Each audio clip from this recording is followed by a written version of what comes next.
All right, hey guys, crude oil. Monday, May 29th, 2023. It is Memorial Day. Thank you to all the veterans out there and current active service members. Thank you very much. So, looking at crude, I have no edge. I'm not even going to look at the micro. Last week, I got stopped out twice, once on shorts, once on longs.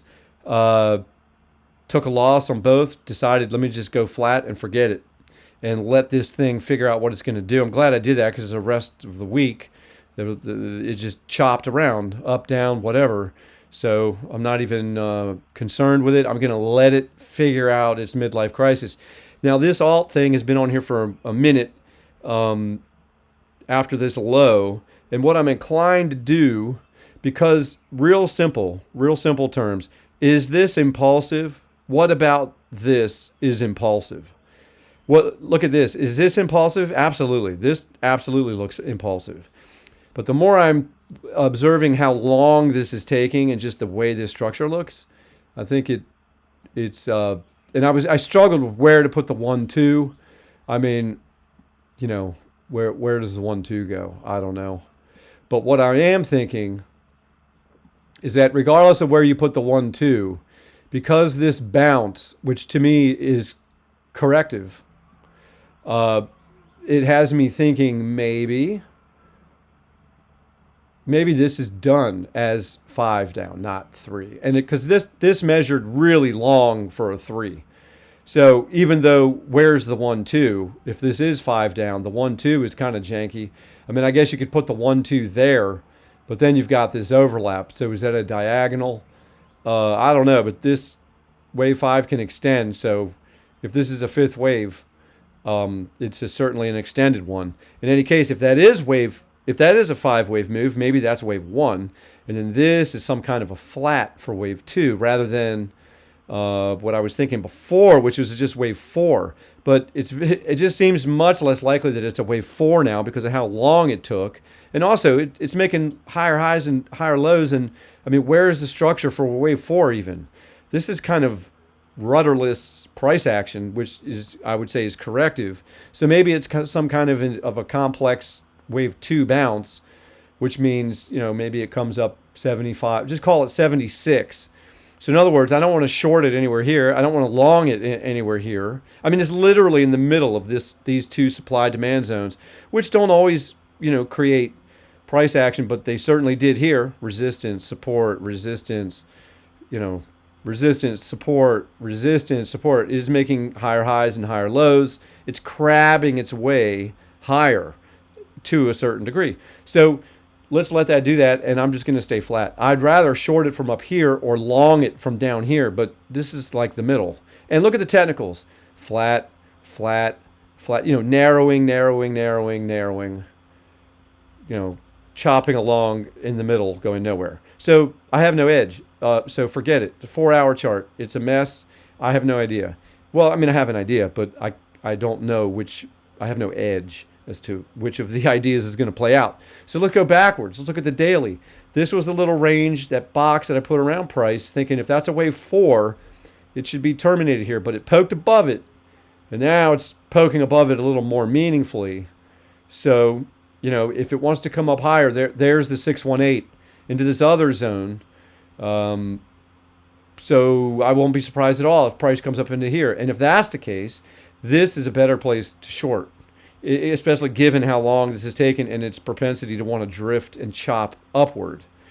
All right, there is a couple of dots on the daily squeeze. Wouldn't it be cool if this does kind of come up and create all this week a bunch of red dots, and then I get a nice short setup? I'll take it if that's what happens. But for the moment, I'm not taking anything. But this is the daily.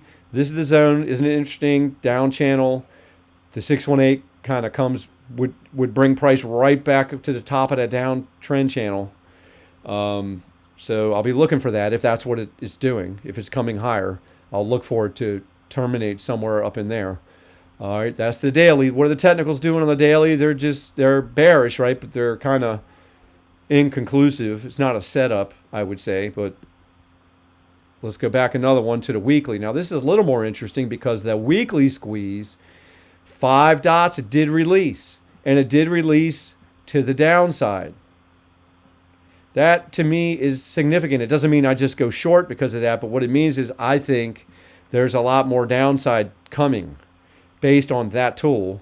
And I mentioned last week in my video, I did a 30-year look back, and you'd be hard pressed to find a weekly squeeze with more than 3 dots that when it releases, whichever direction it releases in, you're going to get a follow through. The odds are you're going to get a follow through in that direction. So in this case, this clue is saying it's going to resolve to the downside and not by a little bit.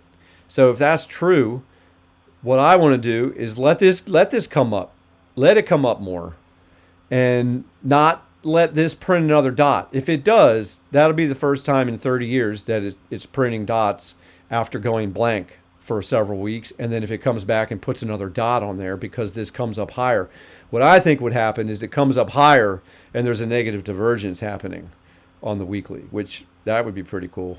Well, I'll keep an eye on that. That's a clue. That's all it is. And looking at this range, 74, 73, 69, 41, I like to identify the middle of a range. In this case, it's 7207. So as long as it stays above 72, it doesn't mean it doesn't mean much. It's just something I look at on the weekly and on the monthly and even on the daily to a certain degree. I look at the middle of a range. So that's the middle, 7207. That is literally the middle of the range over the last 3 weeks. So above that, the door remains open to get above 74, 73, and then get above 76. Below there, and maybe this upside fantasy is over. If it gets below 69.41, that'd be pretty compelling. And look at the technicals on the weekly. Still bearish, bearish. Everything's bearish, been bearish. Monthly, the only thing I'll mention about the monthly is I like, as I just said, to look at the range for a given period. In this case, it's a monthly candle. Identify the 50% level of that range, which is 70.16. Actually, how does that relate to the weekly range that we just spoke about? 76. Yeah, it's about $2. So 72, you start paying attention. Below 72, you start paying attention a little bit more. Below 70, 16, and then that it's the same thing. It opens the door except to the downside. Right? That's $7. I'm not saying that happens, but I'm just saying these are the kind of levels I watch. And look at the monthly technicals. They're bearish. So there you go. It's a whole lot of nothing. I'm staying flat. And if we can get up here above 76, between 76 to all the way up 78, almost 79, somewhere up in here, look for micro 5 down followed by a 3-wave retrace to start building into shorts. For what could be, if this is right, a wave 3 of a large enough degree that it'll be wildly profitable. So at this point, I'm flat, I'm staying flat, and I'm just going to watch for a setup. If it craps out without me, fine. I'm not going to chase at all. Just going to stay out of it and see what happens. All right. Good luck. See ya.